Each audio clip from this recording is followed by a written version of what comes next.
John goes away, and Jesus goes into a square room with the usual display of triangular lamps and lecterns with rolls of parchment.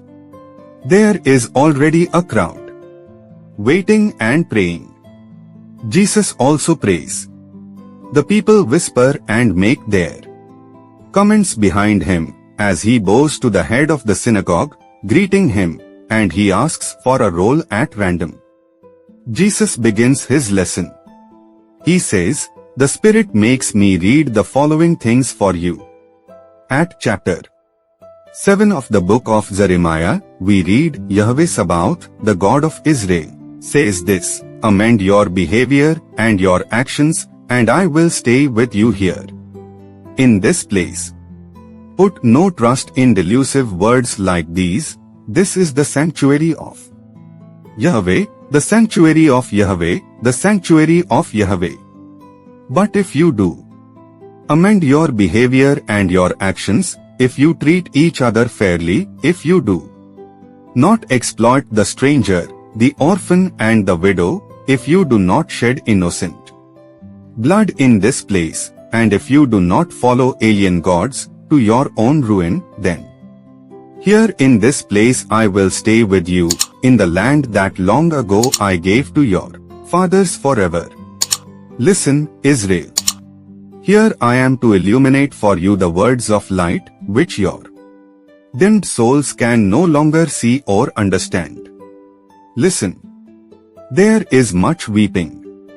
In the land of the people of God, old people cry remembering past glories, adults cry because they are bent under the yoke, children cry because they have no prospects of future glory. But the glory of the earth is nothing compared to a glory which no oppressor, except mammon and ill will, can take away. Why are you crying? Because the Most High, who was always good to his people, has now turned his face elsewhere, and no longer allows his children to see his countenance. Is he no longer the God who parted the sea and made Israel cross it and led the people through the desert and nourished them and defended them from their enemies, and that they might not lose the way to heaven? He gave a law for their souls, as he had sent them a cloud for their bodies.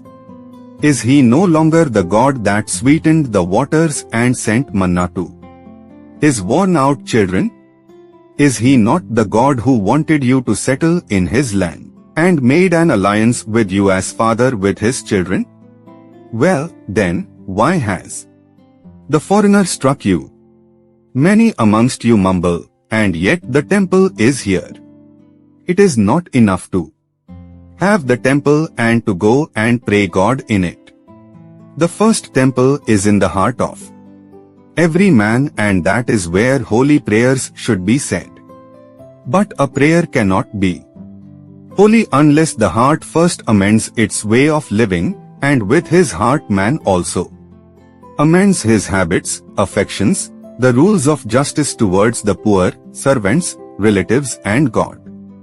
Now look, I see rich hard-hearted men who make rich offerings to the temple, but they never say to a poor man, brother, here is a piece of bread and a penny.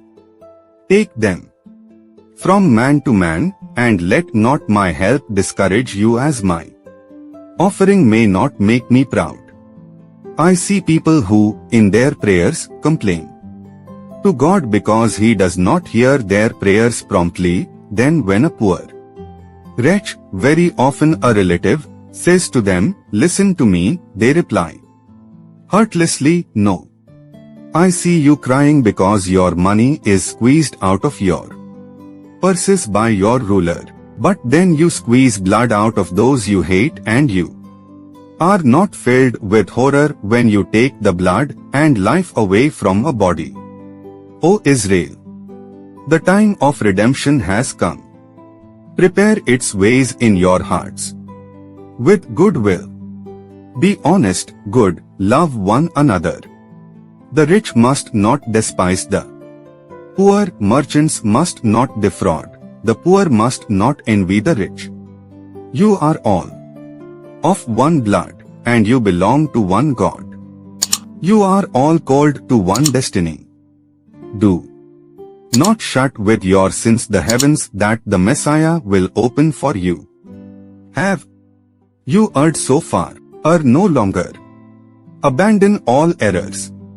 The law is simple, easy and good as it goes back to the original 10 commandments, illuminated by the light of love. Come, I will show you which. They are love, love, love. God's love for you. Your love for God. Love for your neighbors. Always love, because God is love, and those are the Father's children who know how to live love. I am here for everybody, and to give everybody the light of God. Here is the word of the Father that becomes food for you. Come, taste, change the blood of your spirits with this food. Let every poison vanish, let every lust die. Anew glory is offered to you, the Eternal One, to which all those will come whose hearts will truly study the law of God. Start from love.